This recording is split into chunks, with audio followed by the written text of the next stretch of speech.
I never thought I'd be a single mother at 35, but life has its own plans. When my husband, Michael, died in a workplace accident 4 years ago, I was left alone to raise our son, Oliver. While not completely alone, I had my mother-in-law, Barbara, breathing down my neck at every turn, scrutinizing my every decision as if she were waiting for me to fail. "He needs structure, Sophia," she'd say, showing up unannounced at our house. Michael always had structure growing up.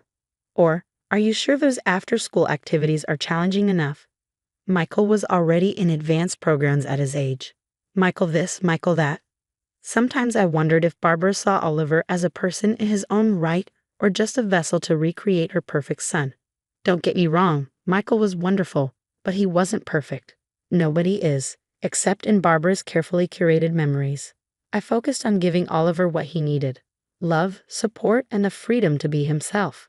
While Barbara pushed for prestigious private schools, I kept him in public school, where his friends were.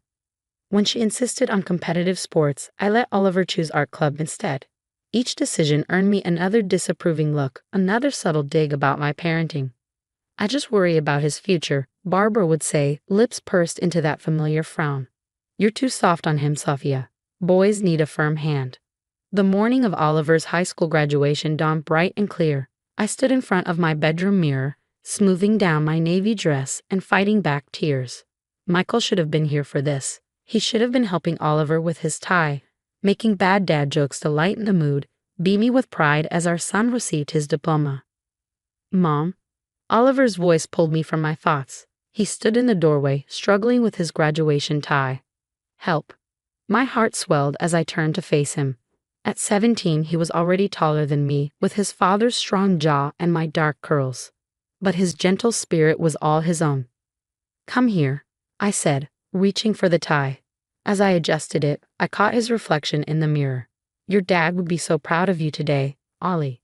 "You think so?" Something in his voice made me look up. Uncertainty clouded his features, a reminder that beneath his growing confidence he was still a boy who missed his father. "I know so," I assured him, smoothing his collar. "And I'm proud of you too, so proud." The ceremony was being held in the school's auditorium, and Barbara was already waiting when we arrived. She wore an expensive-looking gray suit and pearls, her silver hair perfectly coiffed. The second she spotted us, her eyes narrowed. "Oliver, darling," she called out, ignoring me completely. "That tie is crooked. Here, let Grandma fix it." She shot me a pointed look. Some things require a proper touch. I bit back a retort, reminding myself this was Oliver's day. He didn't need family drama during his graduation. But Barbara wasn't done. "I still think you should have applied to Princeton," she said as she fussed with his tie. "Your father was accepted there, you know, full scholarship." Another pointed look in my direction. "But I suppose community college is an option." Oliver stiffened. "Grandma, places everyone." The coordinator's voice cut through the growing tension. "Graduates, please line up alphabetically." I hugged Oliver quickly. "Go shine, sweetheart." As we took our seats, Barbara's voice dropped to a whisper meant only for me. "You've coddled him, Sophia, made him soft, just like you made Michael soft in the end." The words hit like a physical blow, but I forced myself to stay calm. "Today is about Oliver, Barbara. Let's focus on celebrating his achievement." She sniffed dismissively. "What achievement? Barely graduating from a mediocre public school."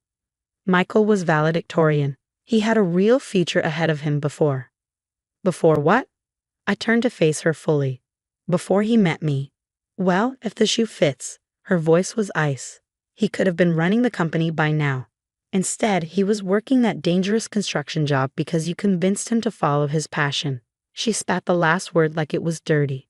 The lights dimmed before I could respond, and the ceremony began. I tried to focus on the principal's welcome speech, but Barbara's words echoed in my head. She'd never forgiven me for supporting Michael when he left his father's company to start his own construction business. In her mind, if he'd stayed in his safe office job, he'd still be alive. Maybe she was right.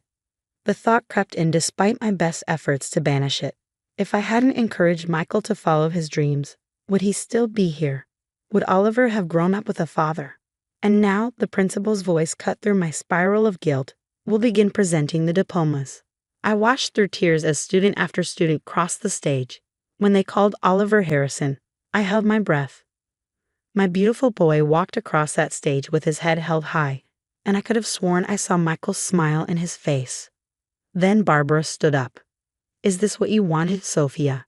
Her voice carried through the suddenly silent auditorium. My grandson, settling for mediocrity? First you ruined my son's life, and now you've ruined Oliver's future too. I sat frozen in my seat, mortified, as hundreds of eyes turned in our direction. Oliver stood on stage, diploma in hand, looking like he wanted to disappear. This was supposed to be his moment, and Barbara was turning it into a spectacle. Mrs. Harrison, Principal Roberts' stern voice cut through the whispers. Please take your seat. But Barbara was on a roll now, years of resentment pouring out. You failed him as a mother, just like you failed as a wife. My son would be ashamed if he could see. Actually, Principal Roberts interrupted, holding up a thick manila folder. I think there's something you need to see, Mrs. Harrison. His eyes met mine across the auditorium, and he smiled. Something that might change your mind about who's failed whom. Principal Roberts descended from the stage, manila folder in hand, his footsteps echoing through the silent auditorium. The whispers had faded into a heavy stillness as he approached our row. Barbara remained standing, but I could see uncertainty creeping into her rigid posture. Mrs. Harrison, the elder, he clarified with a gentle smile in my direction. I've been meaning to share this with you. I was saving it for after the ceremony, but given your concerns about Oliver's achievements, perhaps now is the perfect time. He opened the folder, and I caught glimpses of official letterheads, certificates, and what looked like newspaper clippings. Barbara's eyes narrowed as she peered at the documents. What is this?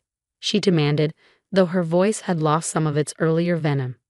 This, Principal Roberts said, pulling out the first document, is a letter from MIT. Oliver has been accepted with a full scholarship to their engineering program. The gasp that rippled through the audience was audible. Barbara's face went pale. That's impossible, she whispered. He said he was going to community college.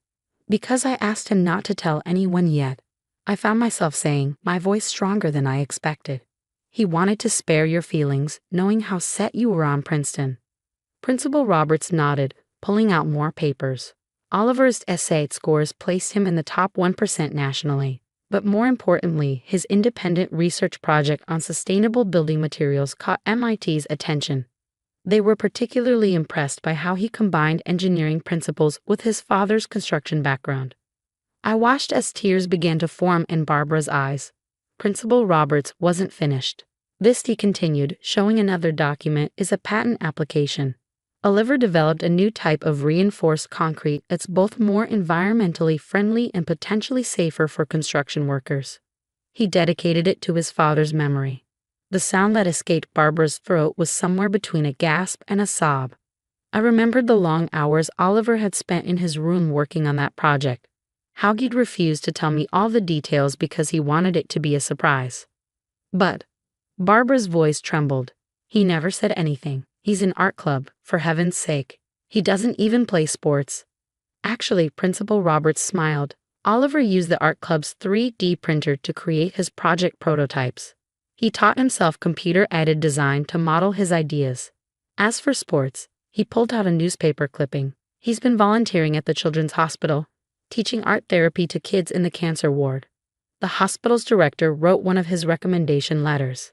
I watched as Barbara sank slowly into her seat, the fight draining out of her. On stage, Oliver stood watching us, and I could see both worry and relief warring on his face. There's more, Principal Roberts continued softly. Oliver established a peer tutoring program for struggling students. He's helped raise their average grades by 2 letter grades. He also organized a memorial fundraiser in his father's name that raised enough money to provide safety equipment for 3 small construction companies. Tears were flowing freely down Barbara's cheeks now. I reached over and took her hand, surprised when she didn't pull away. He did all this, she whispered, and we never knew. He didn't do it for recognition, I said gently. He did it because it mattered to him, because it was the right thing to do. Principal Roberts nodded. Oliver has shown exceptional leadership, creativity, and compassion. He's exactly the kind of student MIT is looking for. Someone who can think outside the box and use their talents to help others. The audience burst into spontaneous applause. Oliver blushed, ducking his head in that way that always reminded me of his father. But why didn't he tell me? Barbara's voice was small, almost childlike in its confusion. I squeezed her hand. Because you were so focused on him being exactly like Michael. You couldn't see who he really is. He's not just Michael's son, Barbara. He's his own person. Mrs. Harrison, Principal Roberts added kindly, your grandson hasn't failed. Far from it. He's blazed his own trail, combining his father's practical knowledge with his own innovative thinking. And if I may say so, he glanced at me. He's had excellent guidance. Sometimes the best parenting isn't about pushing children into a predetermined mold, but about giving them the freedom to become who they're meant to be. Barbara's grip on my hand tightened. The auditorium had gone quiet again, everyone watching our family drama unfold. I could feel hundreds of eyes on us, but for once I didn't mind. Let them see. Let them see how love and understanding can bridge even the deepest divides. Barbara's voice cracked. She stood up slowly, her legs shaking. I need to speak to my grandson. Principal Roberts gestured to Oliver, who walked down from the stage, his steps hesitant. As he approached, Barbara opened her arms. Oliver, she sobbed, pulling him into a fierce hug. I'm so sorry. I'm so sorry. Over her shoulder, Oliver's eyes met mine. In them, I saw relief, love, and something else. Pride. Not just in his achievements, but in who he was, who we'd helped him become. The audience erupted in applause again, but this time it was accompanied by cheers and a few tears. Principal Roberts discreetly wiped his eyes before returning to the stage to continue the ceremony. As we sat back down, Barbara still clutching Oliver's hand, she leaned over to me. Sophia, she whispered, I owe you an apology too, many apologies. I smiled through my own tears. We have time, I said softly. We have all the time in the world. After the ceremony, we gathered in the school garden where families were taking photos and sharing congratulations. The tension from earlier had dissolved into something new and fragile, like the first warm breeze after a long winter. Barbara stood awkwardly, holding her designer purse, looking more uncertain than I'd ever seen her. The carefully maintained facade of the proper society widow had cracked, revealing the vulnerable woman beneath. Oliver, she said softly, would you show me your project? The one about the building materials. His face lit up. Reaching into his graduation gown, he pulled out his phone and quickly brought up a series of detailed drawings and 3D models. As he explained the technical aspects, his hands moved animatedly, just like Michael's used to when he was excited about something. See, the reinforced polymer matrix distributes force more evenly, he explained, showing a simulation. If Dad had been working with something like this, he trailed off, swallowing hard. Barbara's hand trembled as she touched the screen. He would have been so proud, she whispered, not just of the project, but of how you're trying to protect other families from what happened to ours. I watched them together, remembering all the times Barbara had criticized Oliver's obsession with art and computers, never realizing he was combining these interests with Michael's legacy in his own unique way. I have something to show you both, I said, pulling out an envelope I'd been saving for after the ceremony. Oliver doesn't know about this yet. They looked at me curiously as I handed Barbara a letter. Her eyes widened as she read. This is from Michael's old company, she breathed. I nodded. They want to fund Oliver's research. They're offering to sponsor his MIT program and provide resources for further development of his safety materials. I turned to Oliver, whose mouth had dropped open. Your father's former colleagues saw your patent application. They say it's exactly the kind of innovation the industry needs. Mom. Oliver's voice cracked with emotion. Why didn't you tell me? I wanted it to be a surprise, I smiled. Just like you surprised us with everything you've accomplished. Barbara handed the letter back with shaking hands. All this time, she said, I thought you were holding him back, but you were letting him fly. She turned to Oliver. And you, my brilliant boy, you've soared higher than any of us imagined. Tears spilled down her cheeks as she pulled us both into a hug. Michael would be so proud of both of you, she whispered. And I was so wrong. Can you forgive a foolish old woman who was too caught up in her grief to see what was right in front of her? I forgive you, Grandma, Oliver said softly. I know you missed Dad. We all did. We still do. I found myself nodding. We each dealt with our grief differently, Barbara. You tried to preserve Michael's memory by recreating his path. I tried to honor it by letting Oliver find his own way. And I found a way to combine both, Oliver added, his voice strong and clear. I'm not just Dad's son or Mom's son. I'm me. But everything I am includes pieces of both of you and him. As we stood there in the warm afternoon sun, I felt something shift and settle into place. The weight of Barbara's disapproval, which had hung over us for 4 years, finally lifted. In its place, I felt the beginning of something new, understanding, acceptance, maybe even friendship. Later that evening, as we sat in our backyard sharing a celebratory dinner, Barbara reached into her bag and pulled out an old photo album. Oliver, she said, I'd like to tell you some stories about your father. Not about his achievements or his grades, but about who he really was. Like the time he tried to build a treehouse and ended up calling the fire department to get him down. As she spoke, sharing memories of Michael's mishaps and triumphs, his human moments rather than his idealized ones, I watched Oliver lean in, soaking up these new dimensions of his father. And I saw Barbara finally letting go of the perfect son she constructed in her grief, embracing instead the beautifully imperfect reality of who he had been.